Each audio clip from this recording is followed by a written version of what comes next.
Nah, jadi dari teman-teman semua, nah, jadi ini kita kembangkan di Gunung Pati ini untuk jenis yang dua jenis ini. Dua jenis Mintori ini. sama Yastrobilates. Asli Indonesia? Kalau yang ini dari luarnya.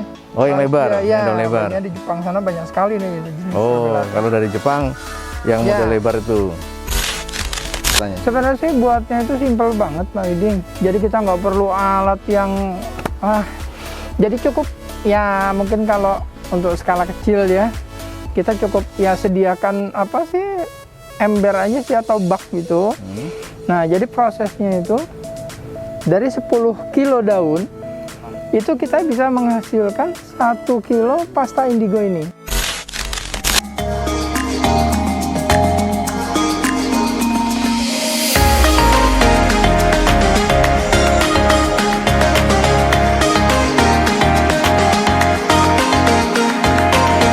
Ya, rekan-rekan TKM semuanya, untuk kali ini orang-orang inspiratif yang saya temui adalah Bu Zi dan Mas Marheno. Beliau berdua ini luar biasa, merupakan penggerak masyarakat untuk inspirasi produksi batik yang berbahan warna alam. Selain itu juga dampak dari itu semua yang dilakukan adalah menjadi kampung ini, Kampung Malon di Kota Semarang menjadi desa wisata ya Mas ya. Iya. Menjadi desa wisata yang itu semua warga digerakkan untuk memproduksi sesuatu yang ada di kampung ini yang bisa menjadi produk yang bisa menjadi oleh-oleh yang bisa dijual keluar daerah sini. Nah, ini kita ada kesempatan berjumpa dengan beliau berdua, ada hal-hal yang perlu kita explore. Terutama sesuatu yang bisa menginspirasi rekan-rekan TKM semua bahwa dalam masa pandemi ini masih bisa berkarya, masih bisa bertahan, masih bisa berusaha dengan apa yang kita miliki. Nah, yang pertama dengan Bu Zi dulu.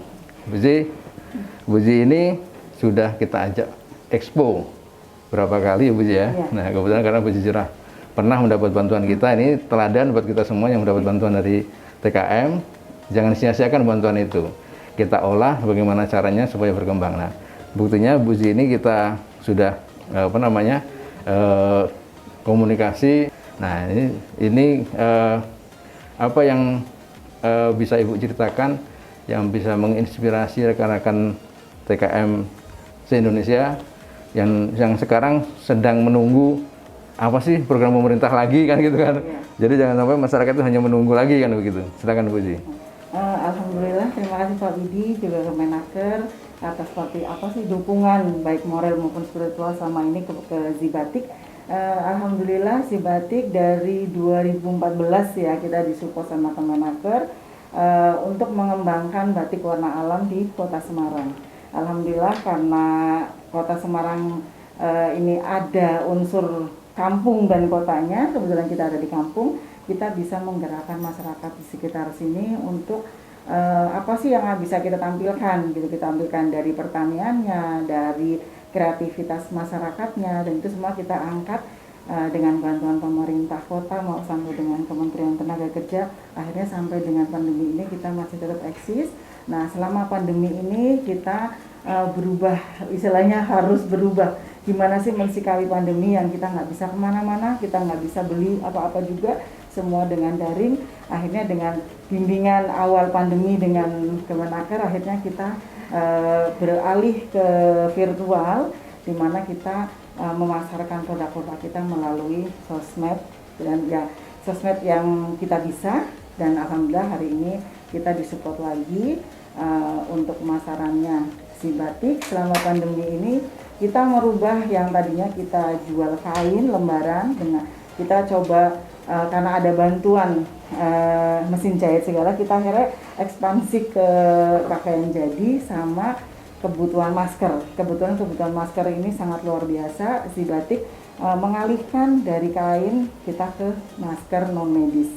Alhamdulillah sudah puluhan ribu masker non medis yang kita distribusikan ke seluruh Indonesia.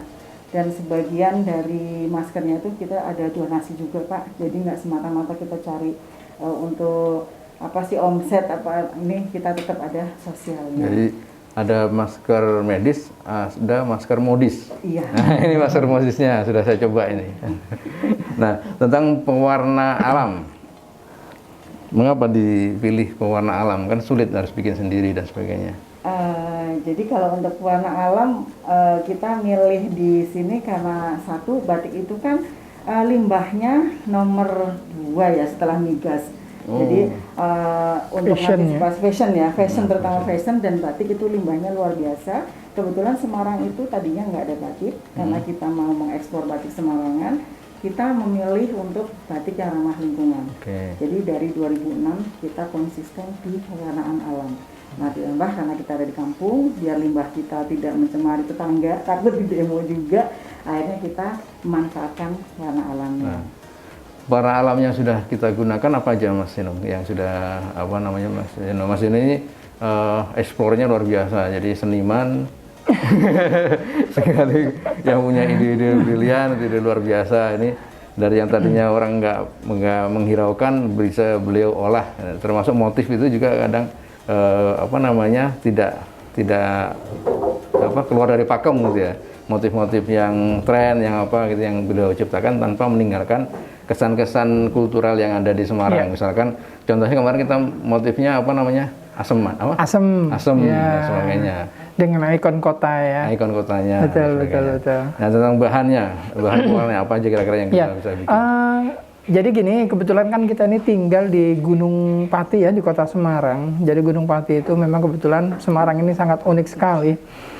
Jadi ada pantainya juga, ada gunungnya juga nih ceritanya Pak Widi.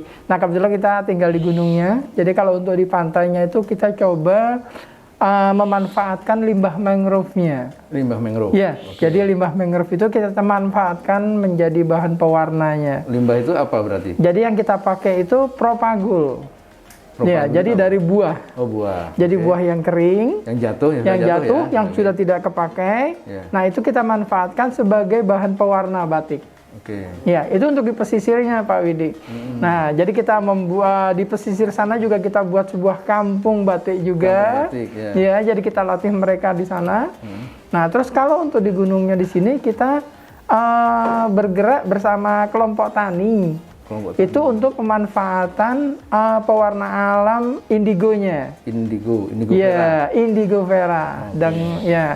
Nah, jadi itu yang kita manfaatkan. Jadi awalnya mereka itu memang petani ya bisa dikatakan di sini petani di sawah apa seperti itu, kebun. Nah, kita coba latih mereka dari proses pembibitan sampai menjadi pasta indigonya.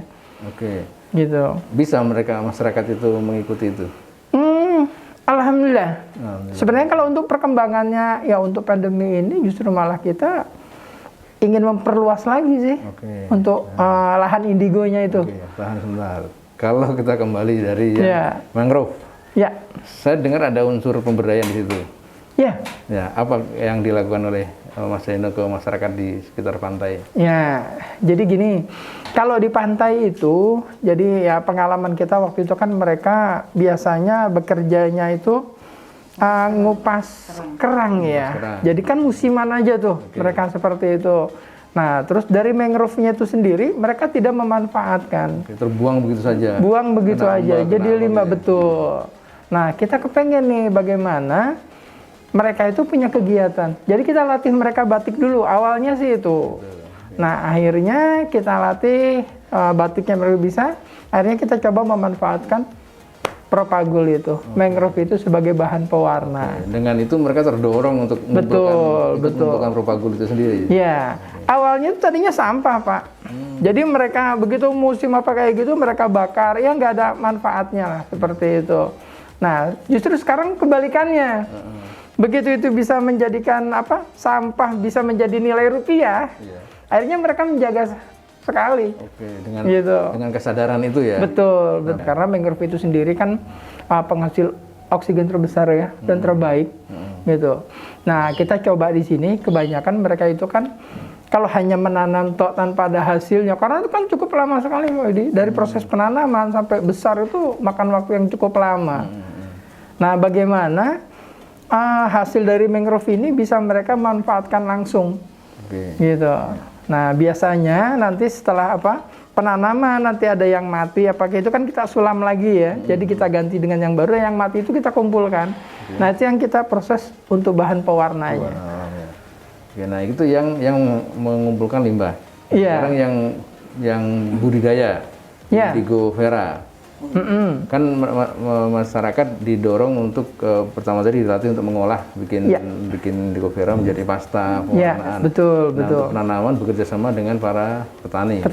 Yang Mas Heno tawarkan secara ekonomi nilainya itu bagaimana hitung-hitungannya? Saya hanya memberi contoh aja sih ke mereka. Awalnya seperti itu, jadi saya menanam.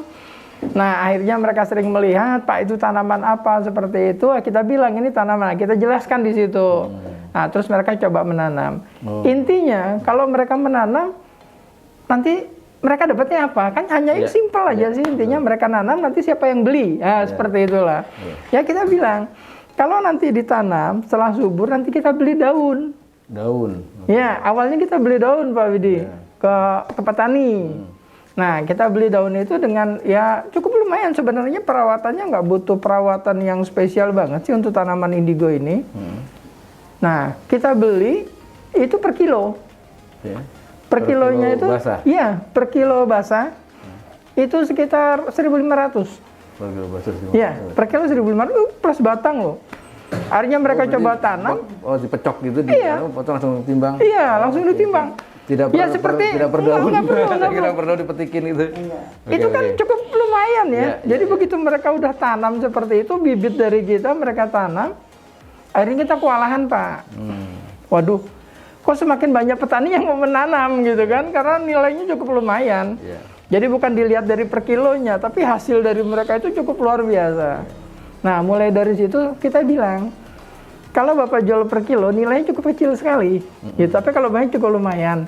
Nah, akhirnya kita latih mereka bagaimana daun ini bisa kita jadikan bahan pewarna. Kita latih mereka, Pak. Nah, setelah kita latih mereka, nilai tambah lah ya. Betul, ternyata punya nilai tambah yang cukup luar biasa. Yang tadinya per kilo 1.500 menjadi per kilonya 50.000. 50.000 menjadi lumayan kan? Jadi mereka lebih semangat. Ya alhamdulillah dengan kondisi pandemi seperti ini justru mereka akan memperluas lahannya terus.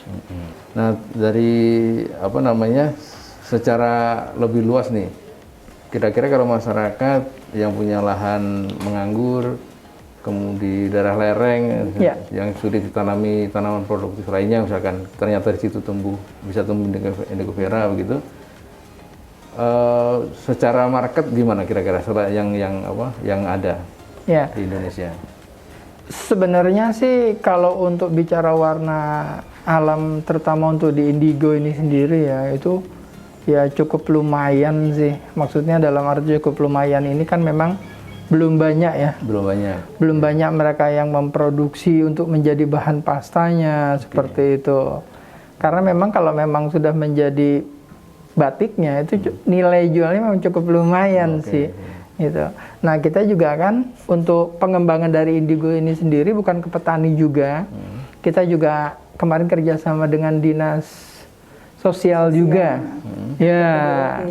Apa yang pengemis dan gelandangan. Oh gitu. Iya. Nah itu daripada mereka cuma dilatih macam-macam, kita suruh nanam aja. Ya, kebetulan ada lahan di sana. Jadi mereka sebisa mereka bisa nanam ya, ngerawat tanaman juga ya. Betul. Dan sisi perawatannya kan mudah ya. Mudah sekali.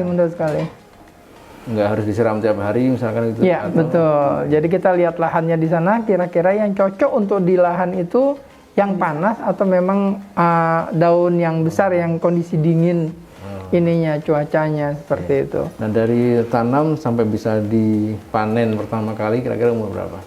Dari pertama kita pembibitan, panen sampai dia tanam di tanah itu sekitar 4 bulan, 3 bulan kalau memang kondisi itu ya.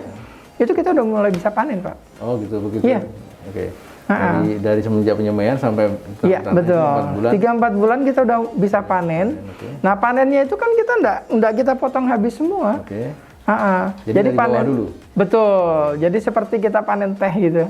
Mungkin kita sisakan sekitar 10 sampai 15 cm. Jadi semakin sering kita panen, tunasnya semakin banyak, semakin bagus nanti kualitas dari daunnya itu sendiri. bisa bertahan berapa lama tanaman indigo itu? Misalkan harus permajaan atau Oh ya, biasanya memang ada permajaan, tinggal tergantung nanti kita perawatan sih ya Pak ya. Jadi yang udah kita lakukan di sini ya bisa sampai 2 tahun. 2 tahunan. Iya, 2 tahun. Dan kalau kita sudah mulai tanam, itu 2 bulan aja kita udah mulai bisa panen loh Pak. Nah, oke, oh, itu menarik banget buat rekan-rekan yang apa namanya di daerah-daerah yang punya lahan yang masih terbuka gitu atau selama ini belum termanfaatkan secara baik atau mungkin pengen mencoba hal yang baru dan nanti apa namanya bisa menanam sesuatu yang mungkin di lingkungannya belum ada namanya indigo vera atau mungkin sudah pernah dengar namanya indigo vera tapi belum tahu bagaimana cara merubahnya menjadi pasta. Kalau ini bisa menjadi apa namanya nilai tambah, nilai ekonomi yang bagus, kan cukup menarik ini. Iya. Nanti tinggal tugas kita bagaimana mencari pasar yang lebih luas lagi. Gitu. Warna alam kan sudah mulai menggejala ya, Iya. menggejala. Nah, masyarakat sustainable itu nantinya akan menjadi apa namanya value bahwa batik yang kita kenakan ini ramah lingkungan dong. Ya, gitu kan. siap. Ini saya kebetulan di outfit ya maksudnya. Ini dari produksi Buzi dan Mas Ino, ini juga maskernya juga. Nah, yang dikenakan Bapak Ibu ini produksi sendiri. Ini luar biasa. Nah, saya kira itu yang dapat kita eksplor hari ini. Semoga apa yang kita bincangkan ini menjadi inspirasi buat rekan-rekan semua bahwa dalam masa pandemi itu kita masih bisa hidup, masih bisa survive, masih bisa berkarya. Saya kira itu. Mas Ino, terima kasih. Ya, sama-sama. Terima kasih. Pak Widhi.